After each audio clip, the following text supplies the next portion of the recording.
wabarakatuh. Kembali lagi bersama saya Gepira Salwariskilah yang akan tetap masih membahas mengenai dunia MTCNA.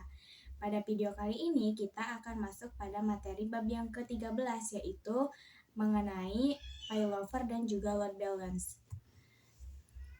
Sebelum kita masuk pada konsep, di sini paylover dan load balance itu merupakan konsep yang termasuk pada fitur yang bisa dijalankan pada vendor mikrotik.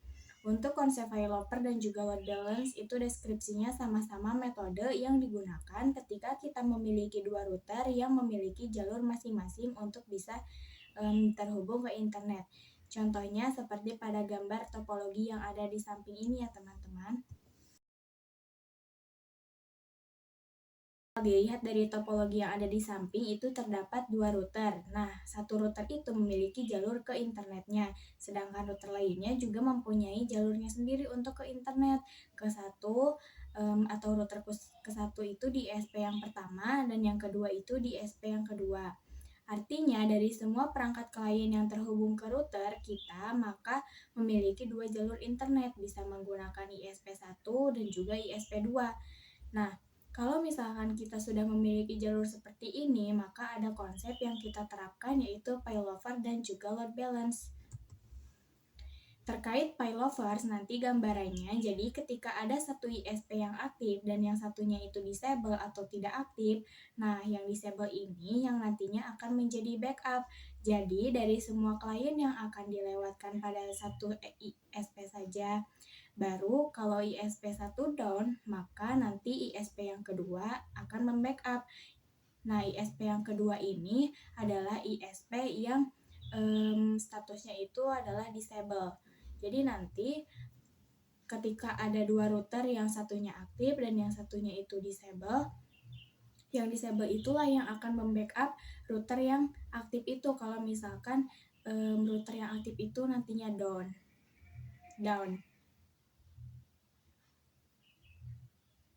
Kalau load balance itu nantinya kedua ISP tersebut akan aktif dan bersamaan. Setting topologinya itu siapkan topologi ada net, router ISP1 dan router ISP2. Yang pertama, coba cek ISP1 dengan cara buka aplikasi Winbox. Kemudian untuk memudahkan cara membedakan ISP1 dan ISP2, maka buka menu identity untuk kita mengganti hostname dan ubah namanya menjadi ISP1. Kemudian lakukan hal yang sama pada ISP2 tapi hostname-nya itu dibedakan. Karena ISP1 sudah digunakan, jadi untuk router yang kedua itu gunakan ISP2 agar lebih mudah untuk membedakannya. Kita harus hapus atau putuskan terlebih dahulu kabel dari ISP1 ke ISP2-nya. Untuk ISP1 itu memiliki IP 10.0.137.146. Nah, kalau kalian bisa cek pada ISP2, koneksikan terlebih dahulu pada netnya dengan cara pergi pada terminal ISP2. Untuk login-nya itu kalian ketikkan admin, passwordnya kosongkan saja, kemudian ketik N lalu CTRL plus C, kemudian ketik IP address print, nanti akan ada IP address dan juga IP gateway-nya. Nanti kalian bisa kasih note agar tidak lupa IP address-nya, lalu masukkan ke Winbox untuk connect to.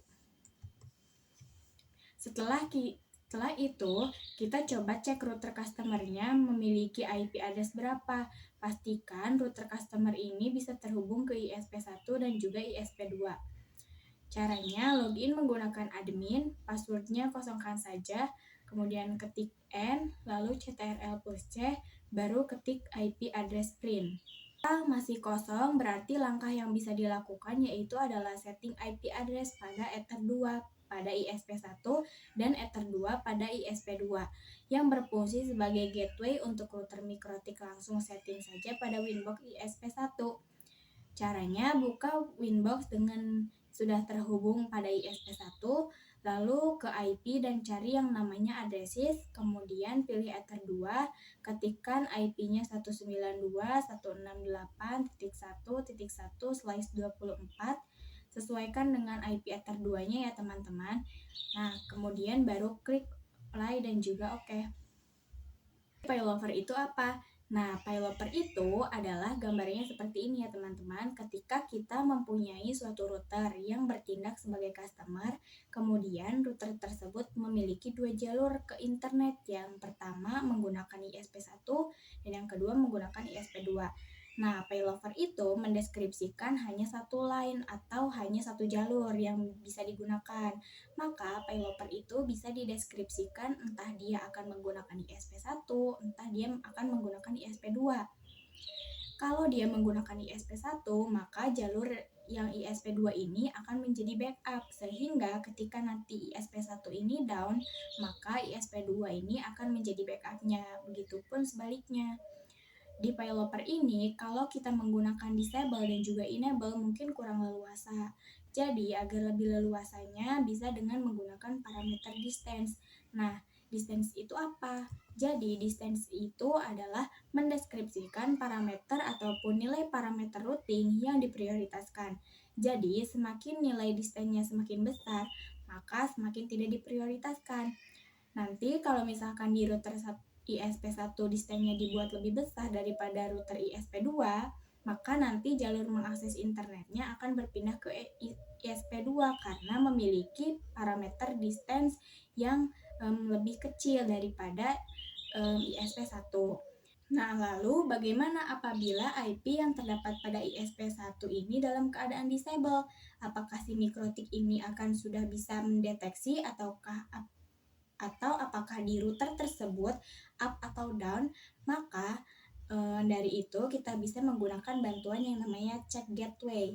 Artinya kalau kita tanamkan check gateway pada sisi customer dengan memilih line atau line utama, maka nantinya si router ini akan selalu cek gateway yang ada di line utama ini.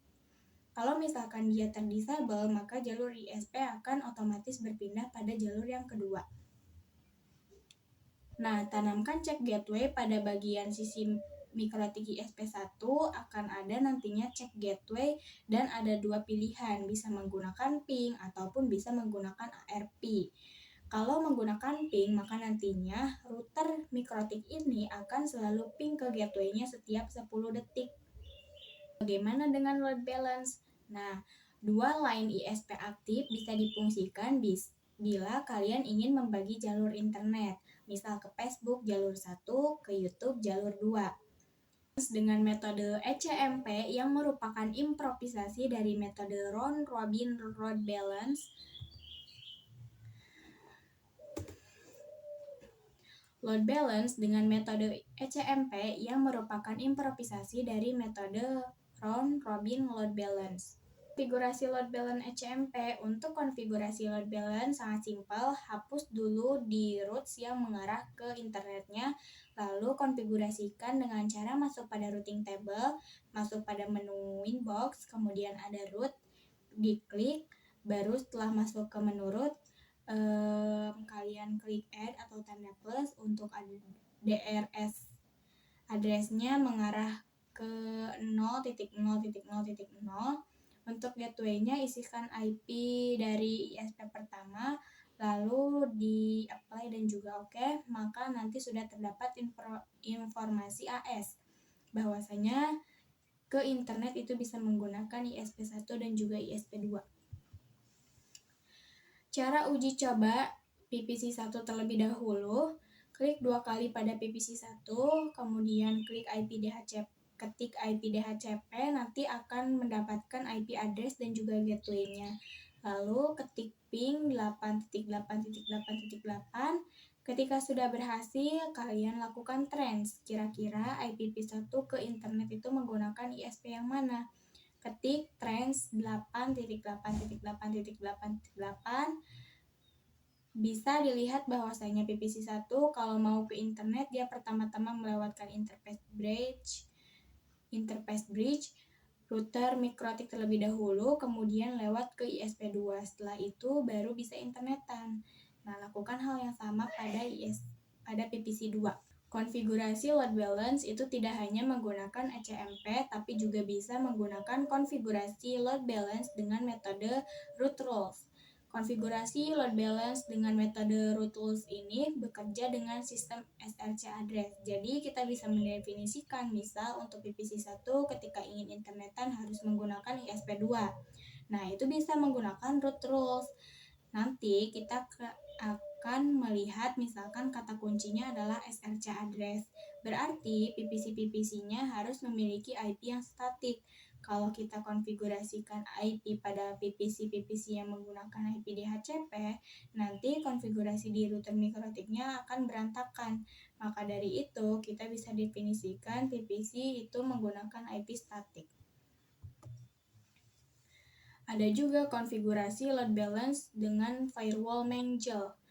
Load balance firewall Mangel ini lebih wow dibandingkan dengan balance yang lainnya seperti ECMP maupun root rules. Karena load balance Mangel ini bisa didefinisikan paketnya berdasarkan protokolnya. Jadi misal kalian ingin memanajemen domain atau memanajemen bandwidth, itu bisa nih menggunakan load balance Mangel. Di antara contoh implementasi load balance Mangel ini sangat beragam. Seperti misal PPC1 ingin akses ke internet, dia harus menggunakan ISP1, begitupun PPC2. Nah, caranya untuk mengkonfigurasikan load balance firewall Mangel itu kalian bisa masuk pada menu IP, kemudian nanti ada pilihan di sana banyak fitur-fitur lainnya. Kalian masuk pada menu firewall. Baru setelah masuk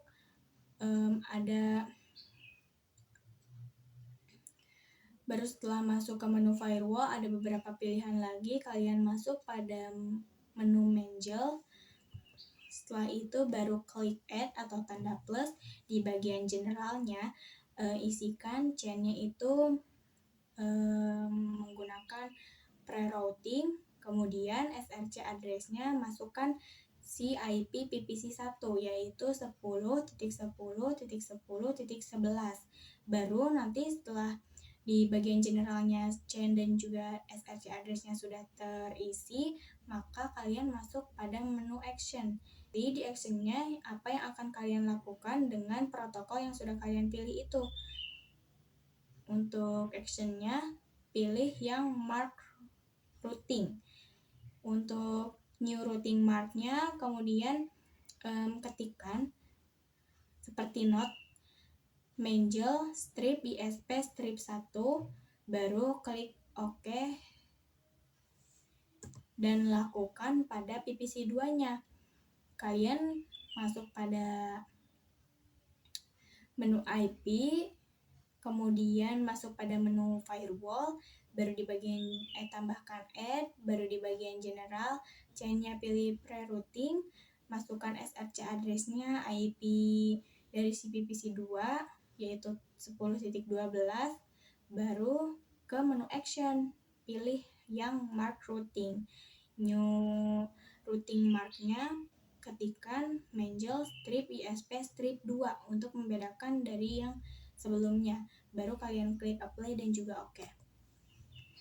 Hasil kalian daftarkan juga di ISP1-nya dengan masuk pada menu IP, kemudian routes, baru setelah itu DST address-nya definisikan saja dengan root default yaitu 0000,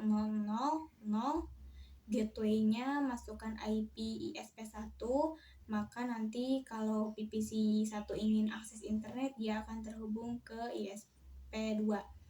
Begitupun dengan PPC2, kalian bisa daftarkannya di routes. Ada juga transroute. Coba di PPC1 misal ingin ke Google, kira-kira menggunakan ISP yang mana? Ketik IP DNS 8.8.8.8, baru show IP, lalu ping google.com, pastikan sudah berhasil. Kalau kita coba cek, misal PPC1 ingin ke Google, kira-kira kita menggunakan ISP yang mana? Ketik transgoogle.com. Ternyata kalau ke Google ke PPC1 dia lewat interface bridge terlebih dahulu baru menggunakan ISP1. Route pertama yaitu pada mikrotik terlebih dahulu. Kita buka pada menu Winbox, kemudian melakukan transroute, bisa pergi ke menu tools lalu cari yang namanya transroute. Untuk transroute-nya coba ping 8.8.8.8, protokolnya pilih ICMP. Lalu kita start. Nanti bisa dilihat bahwasanya dari router MikroTik kita ini itu dia ingin ping ke internet, dia menggunakan ISP2. Transroute pada sisi PVC caranya yang pertama ketik IP DHCP, nanti bisa dilihat IP address-nya, baru ketik ping 8.8.8.8 trans 8.8.8.8. Jadi kalau dilihat dari topologi dia menggunakan ISP2.